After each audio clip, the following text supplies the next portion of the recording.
So, natural law is a set of universal, inherent, objective, non-man made, eternal, and immutable conditions which govern the consequences of behavior of beings with the capacity for understanding the difference between harmful and non-harmful behavior.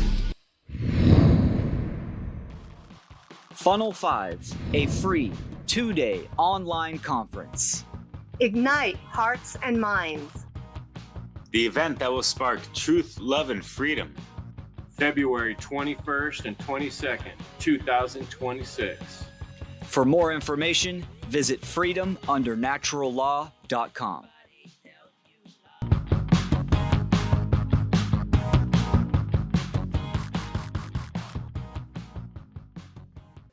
Welcome back, everybody. We are here, another One Great Work Warrior roundtable discussion. Which makes this one special is that this is the last one of the year. So this is going to be a great one. To start off, I do want to welcome all the warriors here. We have got Jerry, we've got Chris, we've got Derek, we've got Brandon, and of course, Jim and myself. And this was a great topic. The topic is courage over fear, which I think is an important topic. It's going to be a great discussion. I'm looking forward to it. And this was Jerry's discussion, or actually Jerry's topic, sorry. So I would just like to kick it off, send it to you, Jerry, and let's open up this discussion. Thank you, Rick. Beautiful introduction, as always. So I will start off by just talking about how this topic came up, first of all. So as you know, the Warriors, we always submit ideas to each other, and we end up picking a topic to discuss every month. And these gentlemen picked great topics so far, as you can see the previous videos. So I asked myself, hey, what topic can I bring up? And the idea was courage.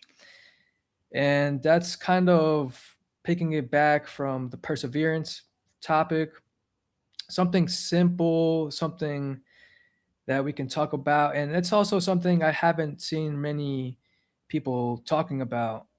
So I thought it would be a great idea to kind of just dive in a little bit deeper.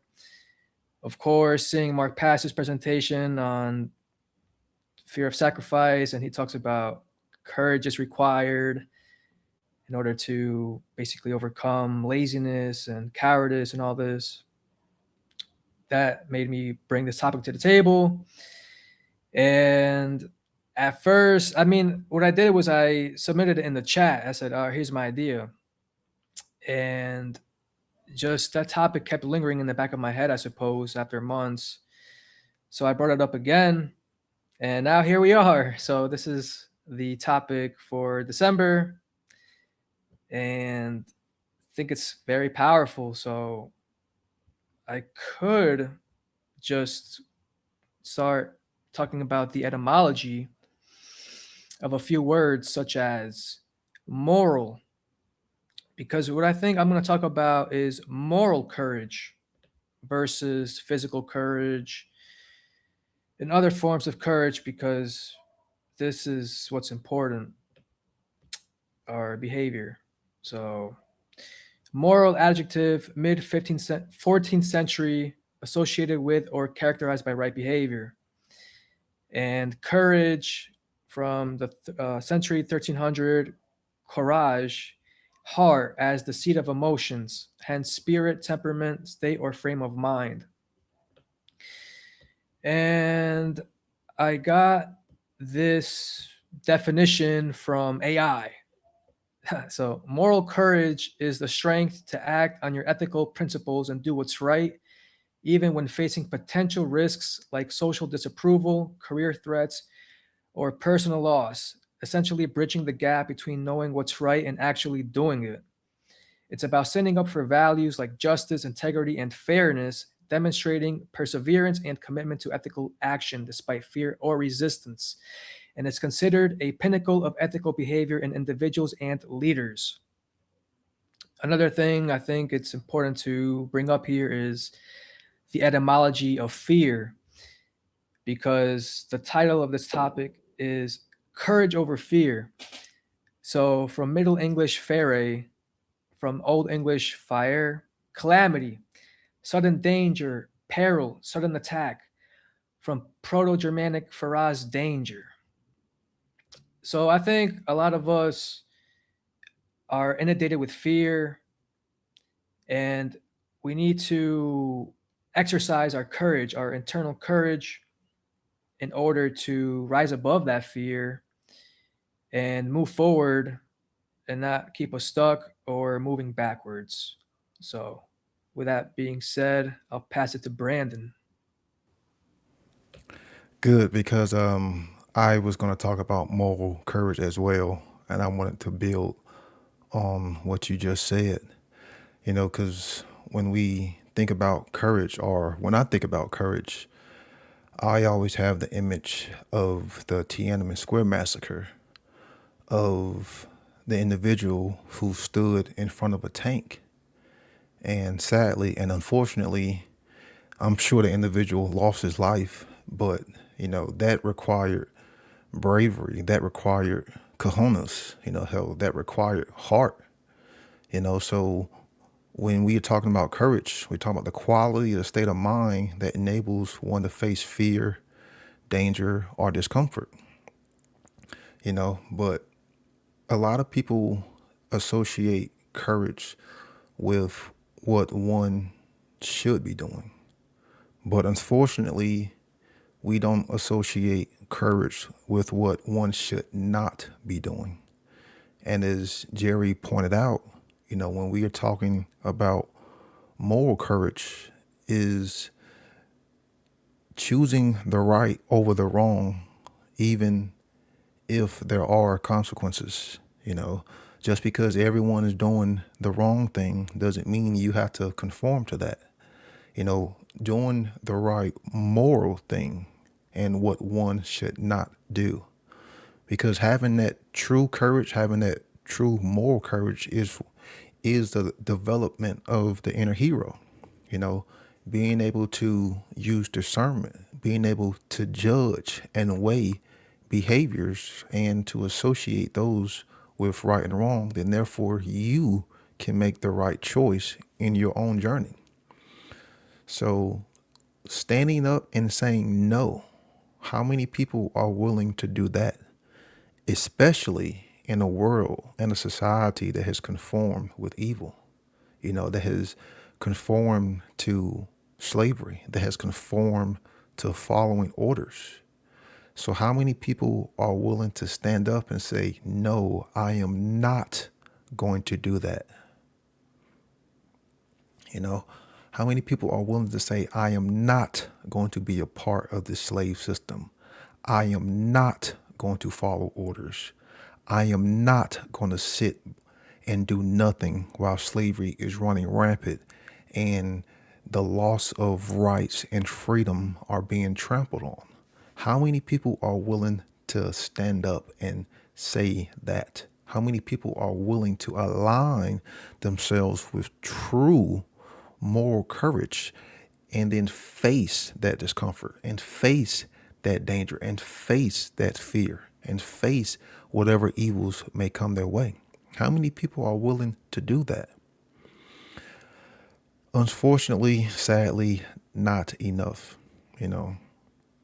Moral courage has to be developed, because in a lot of the myths, in a lot of, the legends, it was just talking about courage. And, courage is a good thing, to have. But when we talk about moral courage, I think you're going a little bit deeper on the more ethical, spiritual level to get them to understand that, hey, you understand the difference between right and wrong.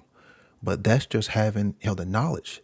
You still have to make that choice when it comes to your actions, to which choice are you going to make? Because you can still have the knowledge of right and wrong and still choose to do the wrong over the right. And that's not what having true moral courage is. So moral courage first starts off is you have to have the knowledge of what's morally right and wrong. And then the courage comes in by using right action by way of willpower. And again, How many people are actually doing that? How many people are willing to say, here's what I'm not willing to do? Not many people. Not many people. And I found this excerpt to kind of sum all of this up on what I'm trying to get across as far as hell moral courage. And I'm going to read it real quick. All right. Sometimes the bravest thing you can do is say no. And in a world that often rewards obedience, that courage is rarer than we think. That's the key lesson behind a simple yet powerful story, one that forces us to rethink what real courage looks like. In a hiring test that doubled as a moral experiment, a company's boss put 3 job applicants to the test. The first was told to punch and break a window pane. He did. Fortunately, it wasn't real glass, just a setup.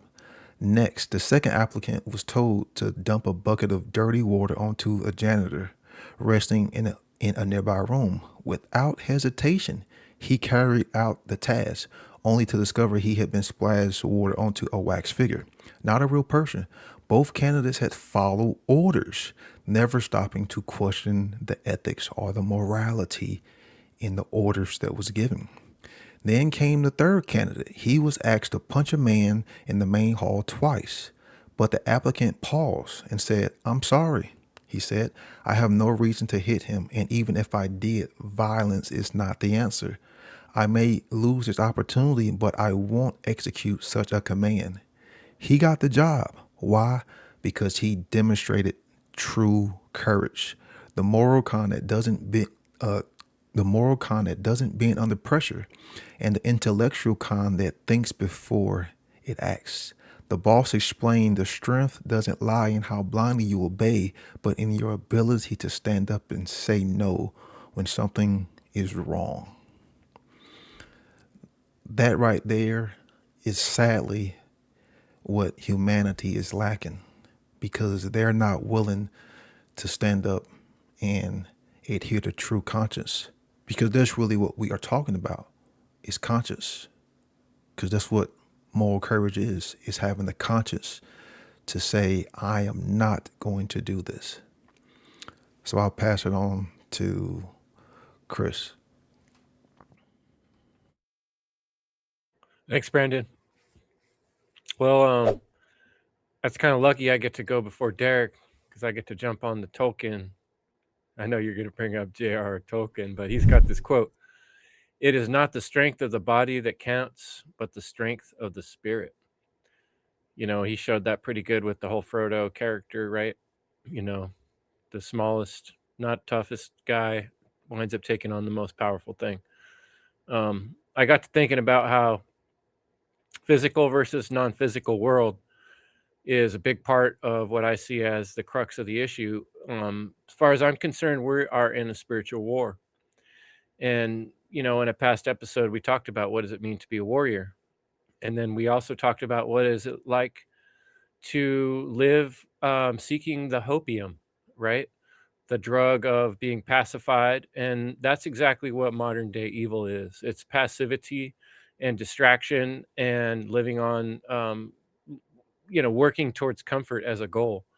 Whereas, you know, we're in a time of spiritual war that doesn't look very good if everybody who cares about life and living and the future of freedom and humanity is fighting with their all like warriors, and then other people are literally just sitting down in the field acting like there's not a war going on.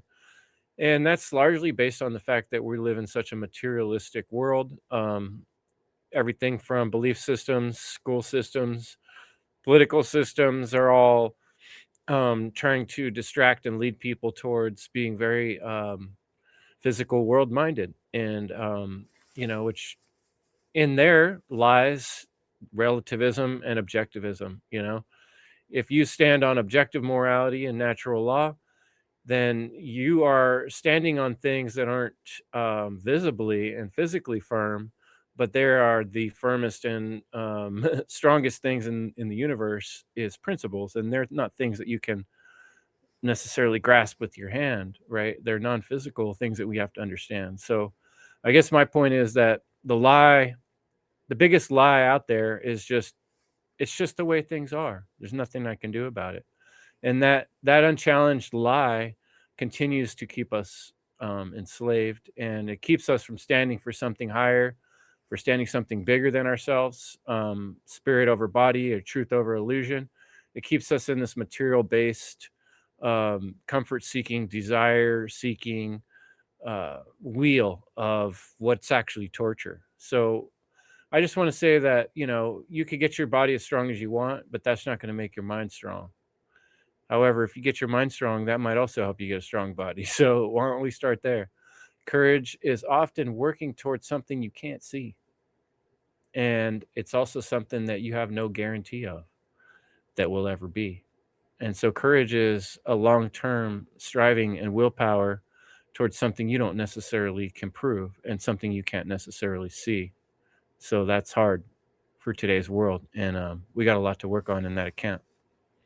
I'm going to pass it to, since I was talking smack about Derek, I know you got something to say about J.R. Tolkien and the Hobbits. All right.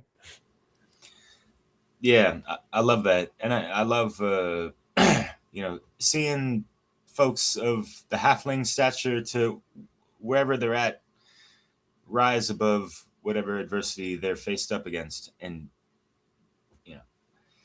it's very inspirational to see those things. But you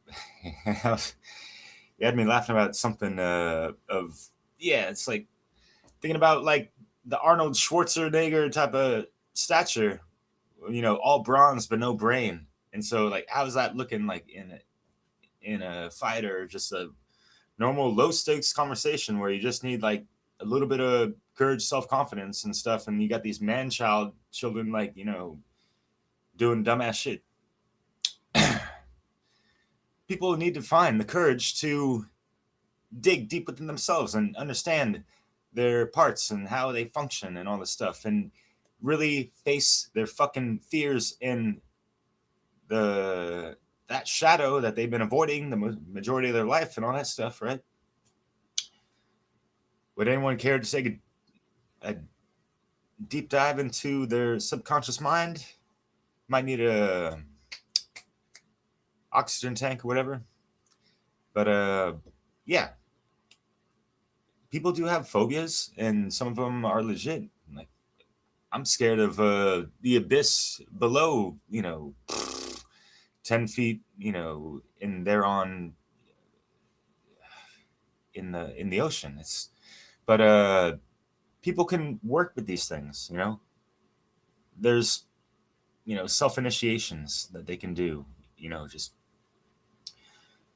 testing the extreme polarities of, temperature, and even their hunger, testing their metabolism and all these things, So yeah, back to the heart of the matter. And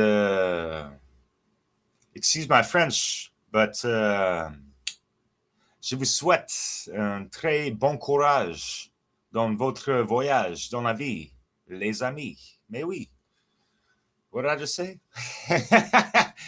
Bon courage. That's the main thing. That means, and they say this in France a lot, instead of saying good luck, which they have their way of saying it, bonne chance.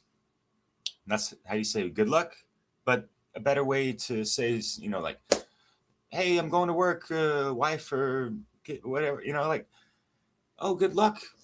Doesn't that sound a little wishy-washy? Wouldn't it be better to say, like, bon courage? And it's not like, oh, you need that courage just to go to your fucking day-to-day 9-to-5 job, whatever. No, it's the courage.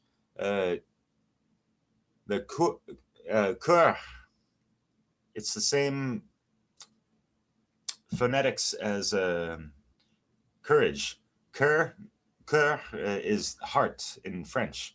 And so, yeah, Jerry, going back to the etymology of things, that's kind of where things seems to stem from. And for me, it was always a good omen to hear people say that, living in France for 15 years. Bon courage. It's like it's beyond just like wishing someone goodwill, but it's like kind of, it's that affirmative, like, you got this, like, just take that courage with you, take it in stride, take it, with that heart-based intelligence. If you're coming from the heart, from where it should really start, the fuck is there to fear? This is one of the most powerful things we have within our human experience. This, liquid crystal oscillating, life force energy pumping through our physical body. Are you in rhythm with the beat of your own heart? Again, that's a good place for people to start. Everyone's so caught up on all this external shit, got their ass cracks hanging on the outskirts of these rabbit holes. What the fuck does it actually mean in the end, my friend? Take it back to yourself, face the fucking mirror, see things in yourself a little bit more clear, because it does take courage to see one's own faults and their mishaps and all these things. So it's like a motif of things that I talk about with a lot of friends and things on podcasts of just, why is it so hard for people to admit that they're wrong? Bask in your fucking humility and use that as an opportunity to fucking learn and level the fuck up. Like, no one's fucking perfect, right? So yeah, it does take a little bit of courage in processing to correct and resolve and reconcile the things that ain't all cracking in your life. So how are you able to respond with that proper responsibility to get your shit right? And it's kind of ironic because people can be fearful of acting in a courageous manner, I guess, in a sense, because people have in the back of their minds, like, well, what if I do this and this and that? Well, what if you don't do the right thing when it fucking counts and when it matters? Do people weigh out the options instead of like going over the fawning and the fleeing and fight or flight and all these other things that people get caught up in, kind of paralyzed to a degree for a little instance, if you will, and that can kind of mess up their decision making, or even just acting on instinct, with that gut instinct, that gut feeling of doing the right fucking thing, no, despite what the fuck might fucking happen. Do you want to continue the fucking suffering, or do you want to nip it in the fucking butt and might have to, take a little loss, but you're gonna, not carry on this fucking bullshit for, think about being in like some kind of abusive relationship. Do you want to carry it on? You think you're being courageous by just, sitting with that and letting your shit get disrespected on a day-to-day basis? Do you want to fucking cut that shit off, cut the cord, and fucking, live your fucking life and be more independent? Things to consider. So yeah, hero's journey. There's always going to be those thresholds that people need to cross over of, there's that fear factor or confrontation or things of that nature where, think the whole underworld aspects and how they need to come up out of that shit. It takes courage to do those things. So farewell on your journey, my hobbits. And no, we're not in the Shire. Sorry, Chris, you got me thinking about that right now. But yeah, my dear friend Chris, Rick, Crypt Rick, Jesus Christ, Ricky Bones in the house. Sorry, Ricky Bones. After you, my friend.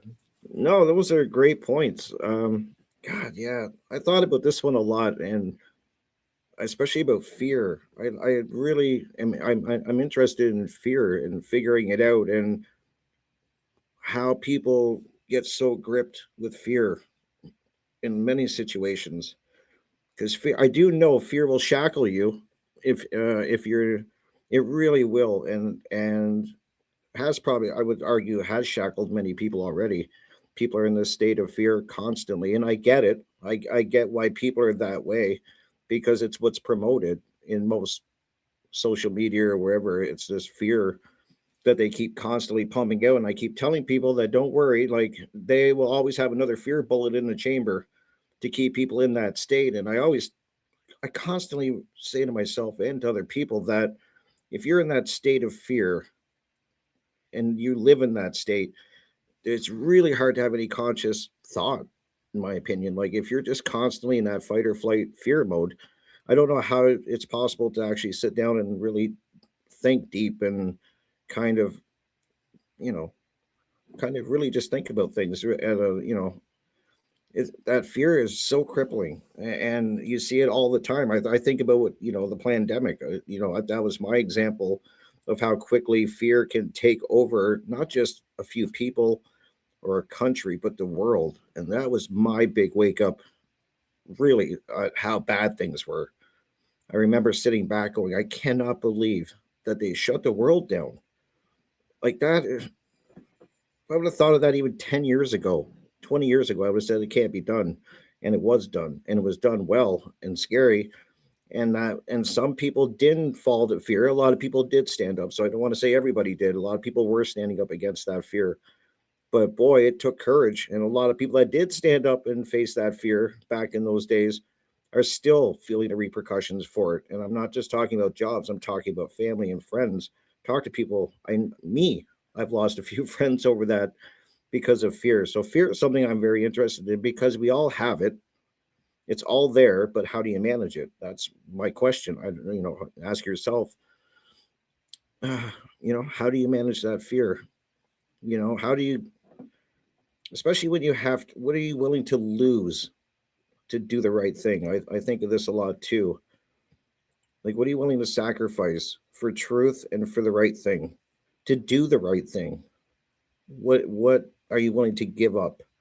Because I know that there's going to be sacrifice that has to be made in a lot of cases, and I think and it could really affect your life in different ways. So it's a tricky one. I don't know. I try to look at all sides of things, guys. I really do.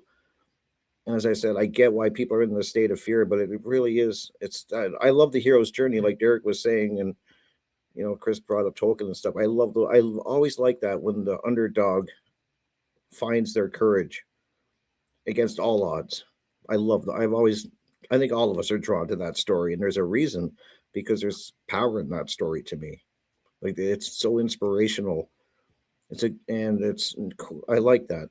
I like to see the underdog really fight through that fear. Because God, man, fear just. I'm sorry. You guys are, I will come back to the morality, morals and stuff like that. I get it. You guys have covered that a lot, but I wanted to lead off with fear because I don't know, man. I think it's really got a grip on people, and especially now.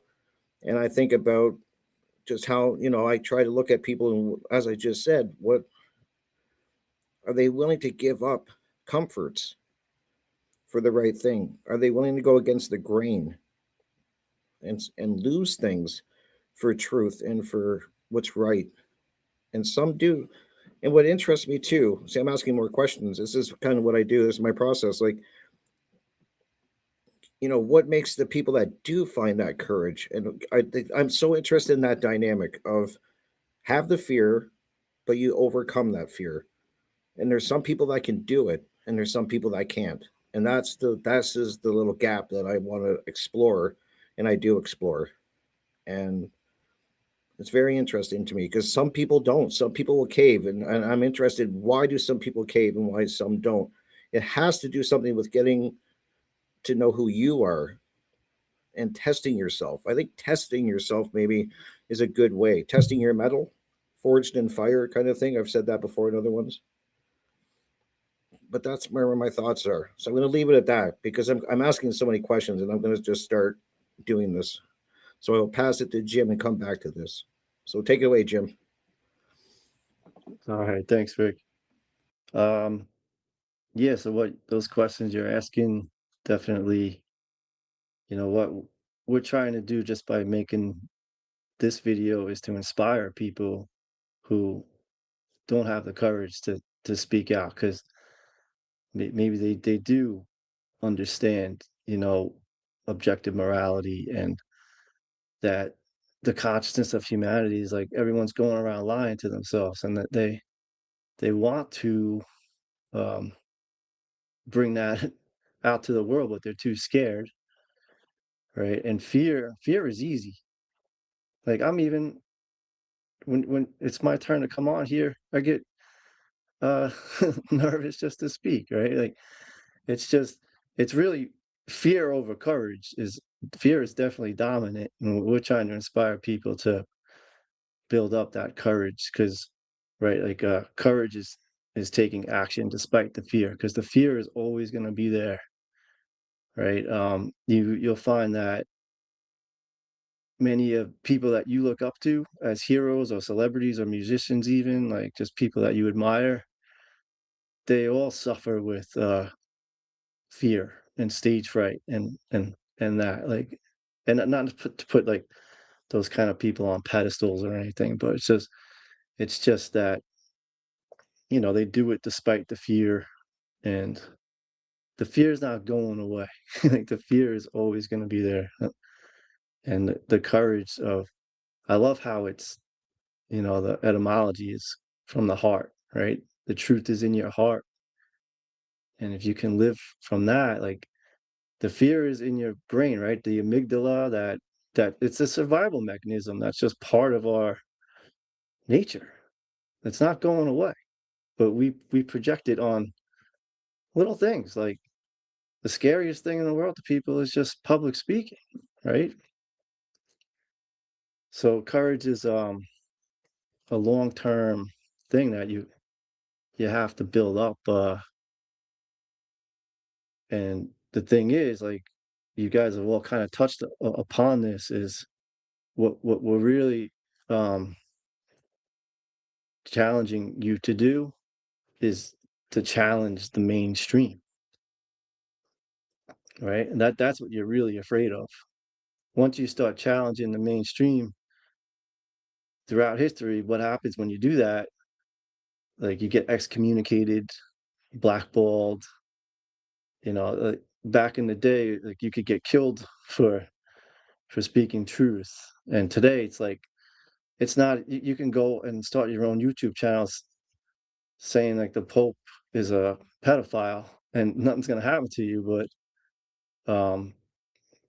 you know, now most people are just afraid to speak the truth because they're gonna lose friends, like you mentioned, or your family members, or people are gonna think you're crazy. But really, in the long run, challenging the mainstream, um, the truth is gotta win out in the end. Like, you gotta bring awareness to bring light to the truth. Like and like like Brandon's saying, you know, do the right thing and not do things that are wrong. So um but yeah, this is all good. This is all it's all about inspiring others to build up that courage. So I'll pass it back to you, Jerry. I gotta take that breath sometimes, kind of get back to normal. But yeah, you made some great points. Something that really struck me was the musician, right? That goes on stage. From that photo you shared, that he's always fearful when he goes on stage. And it's like, yeah, people want to act out courageous, or they're fake.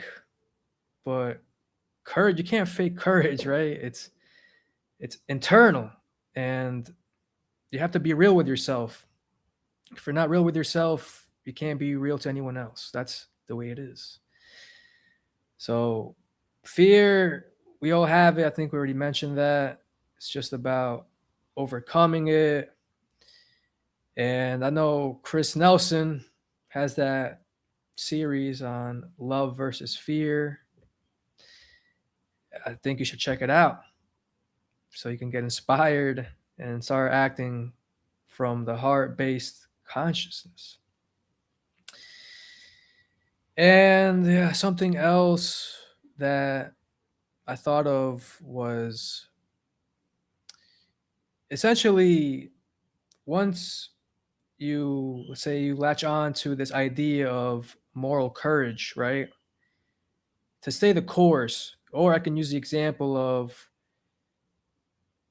you know, climbing up the mountain of truth and not pitching your tent, halfway up. It's like keep going because there's still a 50% of truth to be found, let's say, in this example.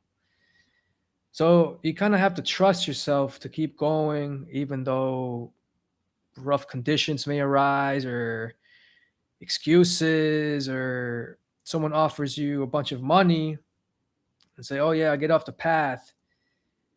So you have to have integrity first and foremost. Say you have to know who you are, right? It's like, what do you stand for? What principles you stand on? It's, morality. Because without that, how the fuck can we have a fucking functioning society? And you just can't.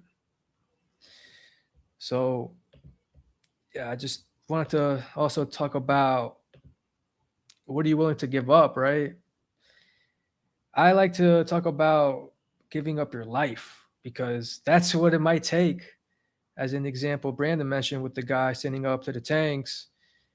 And I just have to freaking acknowledge that media is so important, man. Just seeing that photo, oh my God. It speaks volumes of his character. And something else I was looking into was basically during World War II, right? All the, say, Germans who helped the Jews not get assassinated, they were keeping them in their houses, keeping them safe, lying to the order followers. That's an example of moral courage and kind of doing what's right. And I haven't read this PDF, but it's titled Roots of Moral Courage. So if you want to kind of read more about it, I would recommend checking it out. I'm going to read a little bit from this first page. It says, the findings are significant for two reasons. First, it is internal traits rather than external circumstances that led people to rescue Jews. Second, the findings point to a childhood development path that is conducive to fostering these traits. This research leads to a significant conclusion. Moral courage can be taught. So from that excerpt, I can add that conscious parenting is key, right? If you want to have a moral society, you have to basically be moral yourself and then teach that to the children so then they can follow that right path. So yeah, just I'll end that. It's moral courage is a muscle. You have to use it daily, and you got to be strong for when a time arises and you have to exercise that moral courage. You got to be ready. So I hope this inspires you. And last thing I will say is think about not helping others who need the help. Just think about if you don't do anything, that is an action. So think about those consequences and that karma you're putting on yourself. So I'll pass it to Brandon. Jerry, I think you snuck in my house today and stole my notes because you're taking everything I damn near said. But will the real MCs please stand up? And we ain't talking about the master of ceremonies. The ones with true moral courage are the ones who are willing to stand up and, stand for something based in true principles and true good. So we talked about, like the etymology, talking about how the heart. Well, what is this in reference to, and we hear the myths about the weighing of the heart, with Mayat and the scales of justice, so, hell, again, when we're talking about how the heart and courage and the weighing of the heart is, hell, again, did you do the right thing when the time came? Did you make, hell, the right choice? Did you express conscience? Were you in right livelihood?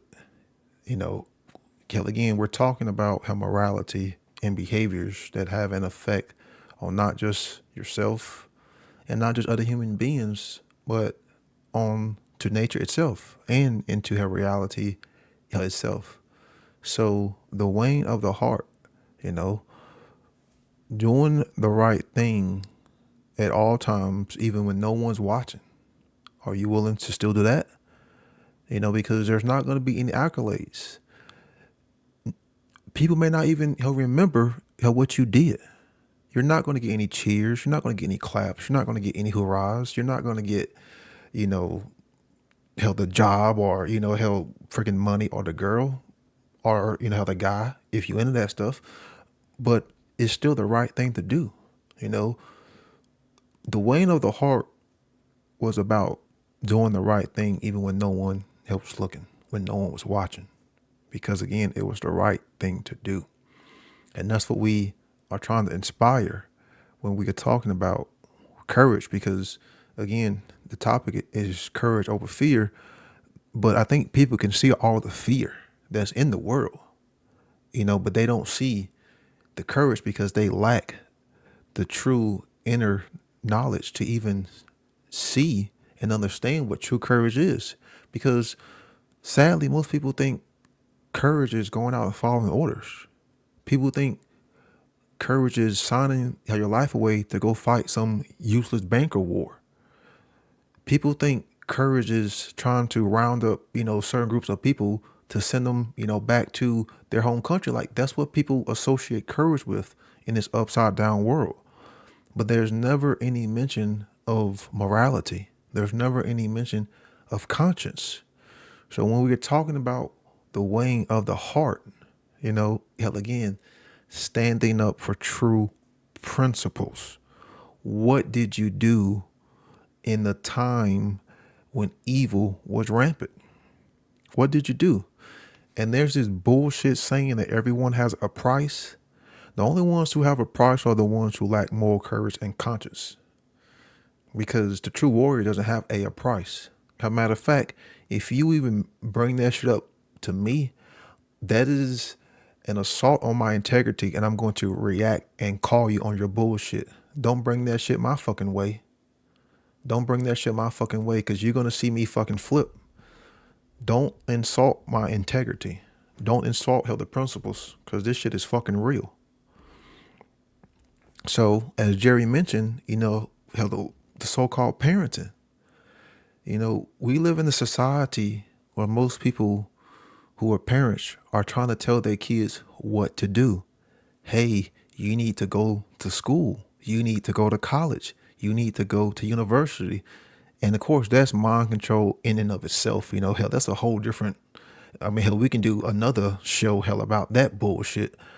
But you also have parents telling, the kids, hey, you need to go get a good job. Even most of them would tell them, hey, go get a government job. Go get a cozy government job so you don't have to do nothing. Like we've all heard, parents tell their kids that go get a government job because you can just blend in the system and you don't have to do nothing and you'll get a paycheck. Then and then you hear a lot of so-called parents saying, hey, you should go get married. But again, there's never what you should not do. How many parents are out there teaching their kids what they should not do? Hey, you should not be out there trying to look for a government job. Hey, you should not be out there trying to join the military and the cult of older followers. Hey, you should not even want to even vote. Hey, you should not want to engage and condone immoral behaviors. How many parents are actually trying to instill that knowledge into their kids? And we wonder why moral courage is damn near dead. We wonder why principles are nowhere to be found. We wonder why people don't even understand what true integrity is. Because hell, again, what are you not willing to do? Everyone's talking about what you should be doing, but again, look at it from the apathetic sense. Look at it through the negative. What should you not be doing? What should you not be teaching your children? That right there is going to hit a whole lot harder and have a longer lasting effect than just teaching them through, hey, here's what you should be doing. Because it's easier to say, here's what you should do, but it's a whole lot harder and it takes a lot more discipline, because that's really what we are talking about too, is being disciplined to say, here's what I'm not going to do. And another image that came to mind was during World War II with the whole Nazi salutes. And you had everyone doing the whole, had Nazi salute. And you had that one badass just sitting there, and he refused to do it. That right there took courage. That took moral courage. Because again, he said he's not going to conform, and he was willing to do the right thing. And that's what we need more of. And sadly, that's just not what the individual in society has. So you have the image of the Tiananmen Square, and then you have the individual who's not doing the Nazi salute. Those are possibly two of the powerfulest images that one can even think of, because those two images right there reference the problems with humanity and how we are not willing to stand up and do the right thing. And sadly, we wonder why our hearts are just being gobbled up by Amet, how the crocodile, he'll have dog, have, crocodile, a symbolic reference of how we have gone to this materialistic, mindset and engaged in animalistic, satanic mindset that have the heart being gobbled up, because it was it was weighed down by all of the trauma and baggage and wrongdoing and immoralness and the negative energy that comes along with those behaviors that are associated with evil and wrongdoing. But no one wants to be the real MC, like no one wants to have that real MC and have their heart truly weighed on the scales of justice, on the scales of Mayat, with the feather, because that's what the courage was supposed to be about. Doing the right fucking thing, even in the face of danger. And like Jerry said, it may come a time when your life may be on the line, like, are you going to fold then? Hey, only time will tell. Only time will tell. But, until we ask ourselves that internal question, what am I not willing to do? Then moral courage will never ever be developed. What am I not willing to do? So having things like guts, spirit, valor, and fortitude are required, because, again, everybody is just conforming to whatever society says is the thing to do. It's like everyone's doing, even majority of the people who claim to know what's going on, they're just conformists. Until you get to the moral aspects of causality and what true principles are, you're just a cog in the machine as far as I'm, concerned. You're just a cog in the machine. You can know about the Federal Reserve and all of the government stuff and like all about the Jesuits and the Vatican and all that shit. Until you develop a moral conscience, you're still asleep. You're still not aware. And you're still supporting the slave system. So again, ask yourself this question: what am I not willing to do? Am I going to continue to not do anything? Am I going to continue to sit down and be a coward? Or am I finally going to develop the courage and the kahunas to stand in true principles and stand alongside my few, extremely few brothers and sisters who are willing to fight this battle. Because the sad thing is, like, you know, we look to our lefts and we look to our right, and there ain't many people trying to help. There ain't many people trying to, you know, help assist. And there's only like a few of us, and, you know, we're in the trenches. And it's like, damn, you know, like, where's the backup, guys? It's like, you know, it's like, coach, I want to be subbed out, you know, sometimes, you know, because it's like, man, you know, the shit gets tiring, you know, and you know, and I've only been doing it for like 5 years, but it's like, man, some assistance would be nice, and that's all we're asking for is trying to inspire, you know, others to come along and assist, and not just assist, but align to true principles, align to true morality, and align to the truth. Because it's easier to say something and say, I'm going to do this, but it's a whole different animal to actually do it, to actually get involved. And sadly, that's where most people lack the true moral courage.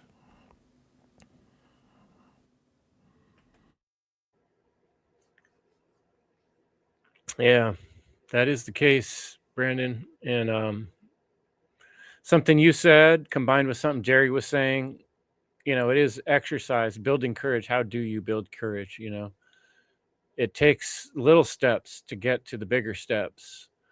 I had a lot of fun looking at quotes to prepare for this episode, and I came up with this one I like a lot. A ship in harbor is safe, but that's not what ships are built for. GT Shed. You know, we're like the ship, right? Like, we're not built to just sit in the harbor. We have work to do in this world, and this realm is offering a lot of opportunity for us to show courage rather than fall into the fear. Another one I found, that fear has two meanings. Now, this is using the letters FEAR. Forget everything and run, or face everything and rise. So, you know, you basically got two choices, you know, be controlled by fear or control yourself in a face of fear. And so, you know, obviously one sounds a lot better. You know, you want to live with those rose colored glasses, or you want to put on the they live glasses, you know, it is kind of like one or the other. And open waters of the world, of this realm we live in, it's turbulent. There's evil all around us, like we were talking about. People are so concentrated on the physical realm that it's harder to see. It's harder to think about principles. It's harder to consistently and honestly keep asking questions when you know that there's no end, right, to this. And I kind of reminds me of something I've thought a lot about with when we're not healthy, when we're sick. It gets scary sometimes, right? Your body's not working right. You don't know if it's going to start working right sometimes. And what I've realized sometimes, the biggest fear I go through when I've been sick or ill is, how long is this going to last? What if this never ends? You know, what if I never get my hearing back or my vision or whatever it is, my tooth? You know, it's a scary thought. And so it occurred to me that, you know, we don't always get those Tiananmen Square. I'm glad you guys brought that's a good one. It's a good image. It's a good symbol. Or Frodo, you know, at the edge of the volcano dropping the ring. You know, this is the type of stuff that we imagine when it comes to courage. And some of us do have, you know, these amazing exemplary moments where we prove our courage. But for the most part, realistically, for most of us, it's a day-to-day grind of, like, this word steadfast comes to my mind. It's showing up time after time again. It's waking up when it's hard to wake up, and going out and doing things and pulling that will up outside of yourself when it's hard to find, and doing that over and over and over, right? I mean, we're all going to have those moments or days when we reflect on mistakes we've made, or we feel guilt, um, or we look at choices we've made and being like, man, I should have made those differently. Those are the points when you get full of fear and anxiety and depression. And that's the point when you really have to draw your courage and look deep within inside and be like, why am I really here? Did the universe and the world and everything just put me here just to be sitting in a harbor? You know what I mean? Or am I supposed to be out on the seas like the other boats, right? Like there is a reason you're here and there is purpose behind it. So, stop waiting for something to happen. Why are you waiting for someone else to do something or waiting for some opportunity to come? This is your moment.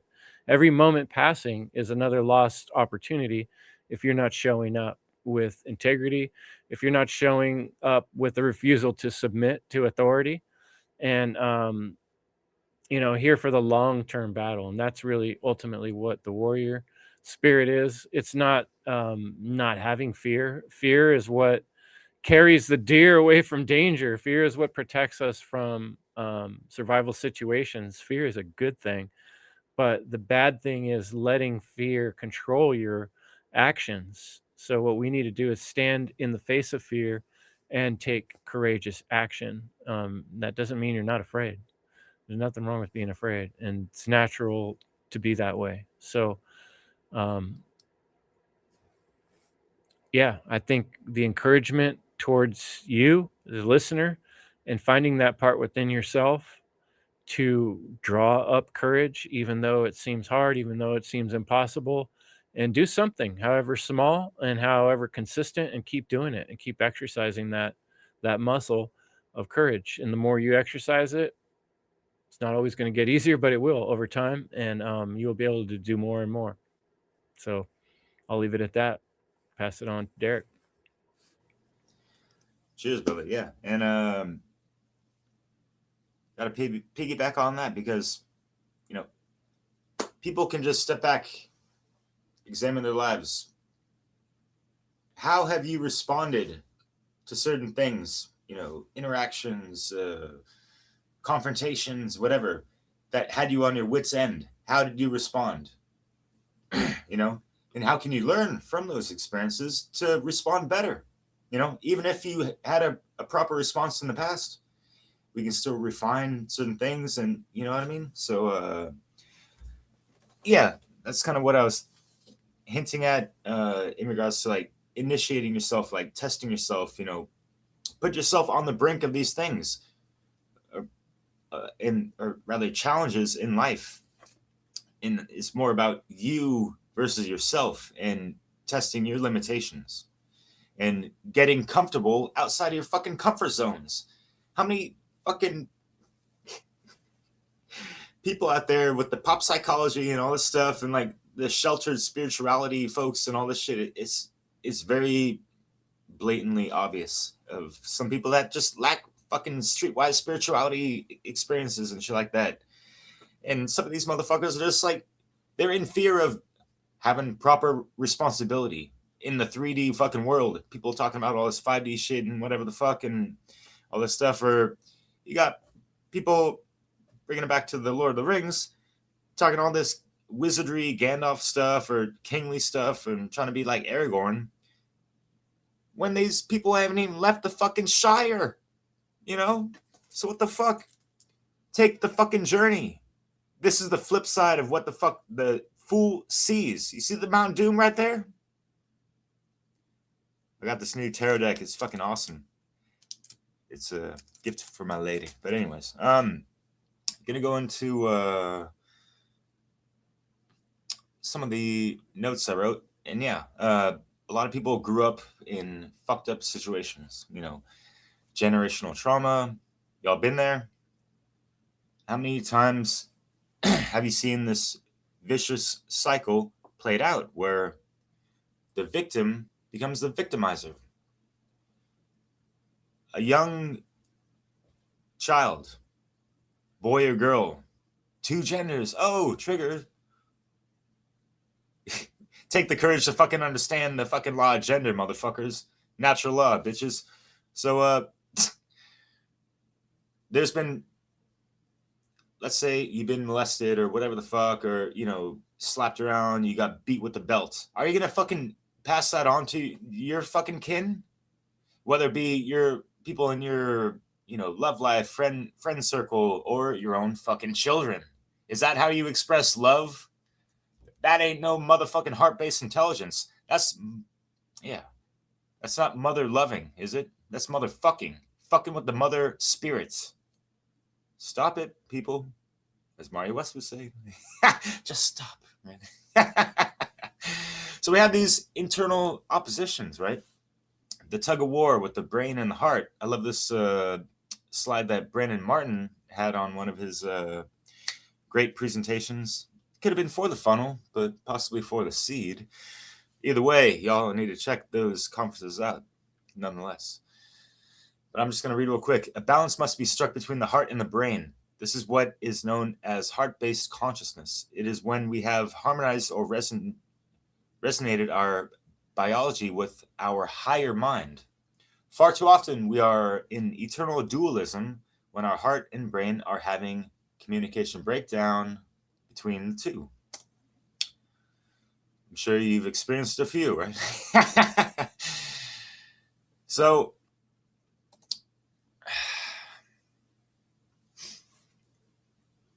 with men, we have two heads, right? The smaller head below the belt and this one. And the neocortex needs to be, awaken that shit, Neo, right? Y'all know the deal on that. But we have to base the heart mind, the first eye, from the seat of the soul, the heart, right? And that cœur, staying on course, of course, with the courage. Oh yeah, no one ever mentioned that good old Wizard of Oz, which is great. Y'all need to check out Mark Passio's presentation on that. That's all I'm going to say on that. But I'm pulling up a slide that talks briefly on the 6 types of courage. Physical courage, to keep going with resiliency, balance, and awareness. Social courage, to be yourself unapologetically. I mean, I guess, let's just say, be your fucking authentic self. You know what I mean? You can apologize for your shitty behavior too at the same time. You know what I mean? Like, ain't nobody perfect. Anyways, moral courage, doing the right thing even when it's uncomfortable or unpopular. Yes, again, how many people are able to be comfortable way the fuck outside their comfort zones? Jim, I know you got a slide on that, and I know you touched on that, so I'll let you fill in the gaps on that. How about emotional courage, right? All these guys, right? Oh, they lack emotion. Yeah, I guess, right? It's just we don't have the same wiring as women. It doesn't mean we lack fucking shit. It's just like men have a difficult time more than women to control their emotions. Yet women can control their emotions a little bit better. Not to get into any war of the sexes type of dialectic bullshit, because way beyond that. But the emotional courage, feeling all your emotions, the positive and negative and all the degrees in between, without guilt or attachment, but also without acting off of the impulses of them.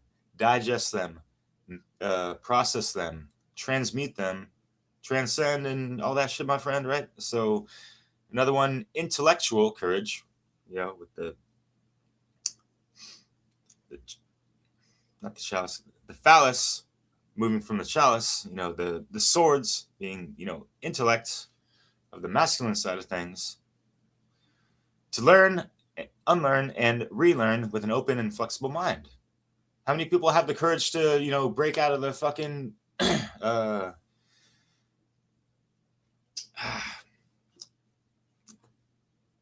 I forget the word, but it's like not being able to recognize your own logical fallacies.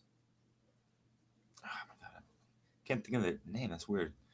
Excuse my French in my train of thought. But and then we have spiritual courage, living with purpose and meaning through a heart-centered approach towards all life and oneself and your brothers and sisters. Hey, why not? And again, like, how are people really expressing their love for the things that they claim to love? You know what I mean? I've seen a lot of people say, "Oh, I love this," and then they treat them like a fucking object, because their lives all all that fucking integrated. So avoiding your triggers isn't healing. Healing happens when you're triggered and you're able to move through the pain, the pattern, and the story and walk your way to a different ending. Or just, level the fuck up and heal, right? Last slide from quotes I'm going to read, and this is for you, Jim. The heart's calling to live by, truth in your heart. That's Jim's handle on his YouTube channel, by the way. To live by following the truth in our hearts requires us to trust more and more in the unknown. And a lot of people have the fear of the unknown, right? That's what is holding a lot of people back, right? And the fear of death and all this stuff, not understanding that death is just another doorway to the next, So going back, for many of us, we know this is the only way for us. We get the paradox of how we're the creators of our own experience, yet we'll never really know exactly what's next. And so we decide it will unfold for our highest good. But we can be the cause point to the effects of that to a degree, right? And it always does. With this awareness, instead of suffering through the unknown, we're eager to see the magic of life revealed throughout our journey. That's not to say we never get scared or disappointed. Right? There are those times where we're tested and we have to feel that heart fluttering, this and that, like, right? Those are things to overcome. They come to pretty much every human being, right? So it's just that we know the game. When the heart calls, we listen. Again and again, we choose trust over doubt and courage over fear. We feel our hearts pumping even more life into us. We know that feeling, and we go with that. So with that, my friends, I'll pass it off to you, Rick. Thank you. That was awesome. You guys covered so much. I was kind of like Brandon. All my bullet points are knocked right down in the first round almost. So yeah, really cool stuff. And I like, Derek, that you brought up like all the different forms of courage, because courage does take many different forms. And I definitely got the physical courage down, in my opinion. I mean, there's days that it takes everything just to get out of bed and moving with my conditions. So I think I got the physical aspect down pretty well, that courage part. But it's definitely tough. But I did like something that you said, Jerry, because you were talking about moral courage and it can be taught. It's like a muscle. I like that. And it's a muscle that you need to use every day, like small acts of courage. And we guys kind of all touched on that. I think Chris touched on it, and Brandon and everyone actually kind of touched on it, these small acts of courage every day. Because I did ask the question in my first go around, how do you find that courage, and what makes people different who do find the courage, who don't? And it's these small acts of courage that you do every day. And Brandon kind of touched on it, which was really cool. That are you willing to do the right thing, to find the courage to do the right thing when no one's looking? Man, that's a test when you think about that. Like, it's easy to be courageous when you got an audience and you get all the cheers and everybody's, holding you over their shoulder kind of thing. But geez, when there's nobody around and you have that decision, and that's something to really think about. Do you have that courage to do the right thing? When Brandon said that, I just went, wow, that's a really important thing to talk about. And especially when Brandon brought up the parents not like teaching their kids what not to do. And the problem I think we have is that we have a generation being raised on the internet and on social media, which we all, I think, can agree is like a cesspool in a lot of cases. And so parents really need to step up. I think more now than ever. I mean, I think about when I was a kid and the struggles I think we all went through as kids were nowhere near what it is now. When I couldn't imagine adding the internet in and social media and all of that. And then the problem is parents letting that raise their kids. I mean, it isn't any wonder we're kind of like where we're at. And so that was a great point, Brandon. Yeah. Are parents teaching what not to do? That's a really good question. And I think parents that are listening should be asking that. Like, are you really teaching that? That's good. I mean, you guys hit some great stuff here. I was kind of just thinking of putting down points because, like I said, all mine got knocked down, which just sucks. I'm kind of going near last.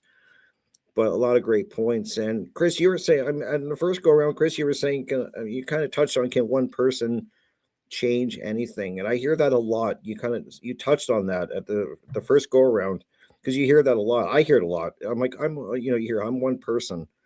Like, I can't change anything. What do you want me to do? And I always remind people, most great things start with one person getting it going like that, having the courage to stand up and get the ball even rolling. It's that one person. I mean, I don't think it's very often it's a group, this huge group. It always takes that one individual to have the courage. So I do believe that one person can make a huge difference. I think history shows that in some cases. So yeah, really great stuff, guys. I think this was a really great topic, especially for the last show of the year. This is something I can think people really think about. We've done shows on some great topics over this year, and we've touched on ethics and we've touched on principles, and I think that all really ties in to this whole topic. I think it wraps it up beautifully because we're talking about this moral courage. And just to wrap up on fear, I think fear. I was thinking of fear too when you guys were talking. I think a lot of fear comes from a lack of knowledge about yourself, and just a lack of knowledge, a lack of preparation. And I think it's important to have the courage to get strong, physically, spiritually, mentally, and seeking that information. I think that would really eliminate some of the fear that people have. I think of you, Chris, with martial arts and stuff like that. Like, these are things you're doing that I think really help go against fear, that combat it when you're ready for things. I think people are really stuck in fear when they just feel lost, hopeless. They have no solution. They're not even trying to find a solution. They just kind of throw their hands up and be like, I don't know what to do. And I don't ever want to be in that situation. Got enough problems physically if things go to hell in a handbasket. I mean, I'm already going to be in trouble. But I don't, the best I can prepare myself spiritually, mentally, physically, and really doing that muscle work of small acts of courage, I think is so important. It's such a great point. These little things, because we think of courage in these big grand gestures, and you guys touched on that as well. But it's there's courage comes in all different shapes, sizes, small, huge, and it's important to realize that. So I'll end with that. Jim, go ahead. Thanks, Rick. Thanks, all you guys. Yeah, I'll just keep it short because we're going over an hour here. Yeah, about the comfort zone. I feel like the term comfort zone, it's too nice of a name for it because it sounds too positive. But the comfort zone is more like the evil zone. It's that's the place where everyone goes to hide. And doesn't do the right thing. No growth comes from being in the comfort zone, right? If you put that diagram up, it kind of shows like the comfort zone is much smaller and confined. But if you step out into the fear zone and keep breaking through, there's more growth, right? And care. You're going to generate care. But the comfort zone is like the place for degenerates, right? Like it's like nothing but decline and degeneration can happen in the comfort zone. So just a little diagram or metaphor to inspire anyone out there who's still watching this. So I'm out. Guys, thank you so much. Yeah, thanks everybody for showing up, the courage it took to be part of this all year through all the rough times. And to listeners, listen to your fucking heart. It will tell you what to do, or the right thing to do, but you got to listen. You got to listen to that still quiet voice, because it's not going to yell in your ear. You got to fucking listen and pay attention to what your heart's trying to tell you, and put down the damn phone, turn off all the shit, and listen to your heart. That's where I'll leave it off. Thanks, guys. See you next time. This is One Great Work Warriors. Evil is the destruction of freedom.